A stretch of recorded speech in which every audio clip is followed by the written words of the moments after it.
Korban dugaan pelecehan seksual Gofar Hilman bertambah jadi 8 orang.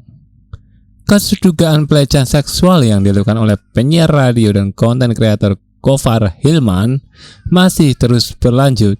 Dari posko pengaduan yang diinisiasi LBH Apik Jakarta dan Safe.net, mereka telah menerima 8 aduan kasus dugaan pelecehan seksual yang dilakukan Gofar Hilman. Sebelumnya, kasus ini mencuat setelah salah satu korban mengungkapkan terjadinya pelecehan seksual yang menimpanya 3 tahun lalu. Pengakuan korban nyelaras pengakuan Twitter dengan akun Gwen Jojo yang mengaku mendapat pelecehan dari Gofar, menyebut bahwa masih ada korban lainnya yang diduga menerima pelecehan dari Gofar. Setelah thread yang kubuat dibaca oleh banyak orang, ternyata beberapa orang menceritakan pengalaman tidak mengenakan juga.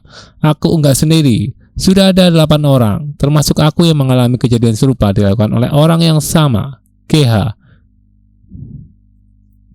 Sebelumnya, kasus dugaan pelecehan seksual yang dilakukan oleh Gofar mencuat setelah nyelaras menceritakan pengalaman melalui akun Untas yang diunggah Selasa 8 Juni 2021. Dalam Untas tersebut, nyelaras mengaku mendapat pelecehan dari Gofar dalam sebuah acara di Malang, Jawa Timur pada tahun 2018 silam. Posko korban Gofar, nyelaras mengatakan melihat adanya potensi korban yang masih belum berani bersuara. LBH Apik Jakarta dan Safe.net bersama para korban lainnya bersolidaritas membuka posko pengaduan. Posko pengaduan pelecehan yang dilakukan Gofar dibuat sebagai ruang aman untuk menguatkan sesama korban, menyediakan pendampingan hukum, konseling psikologis, serta keamanan digital jika diperlukan.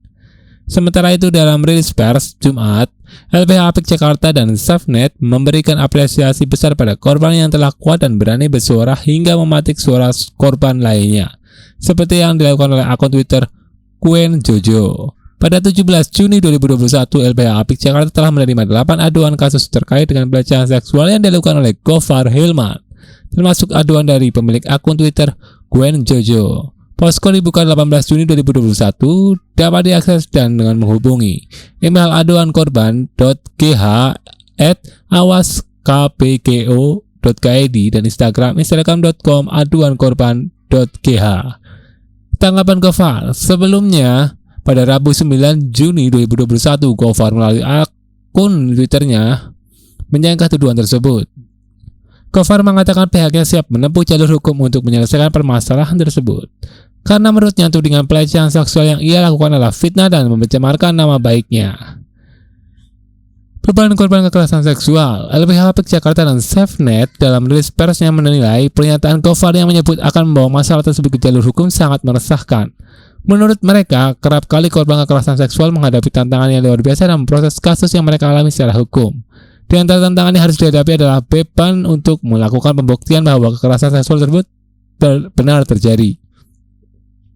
Sedangkan pelaku kerap mendapatkan privilege tidak bersalah sampai terbukti melakukannya.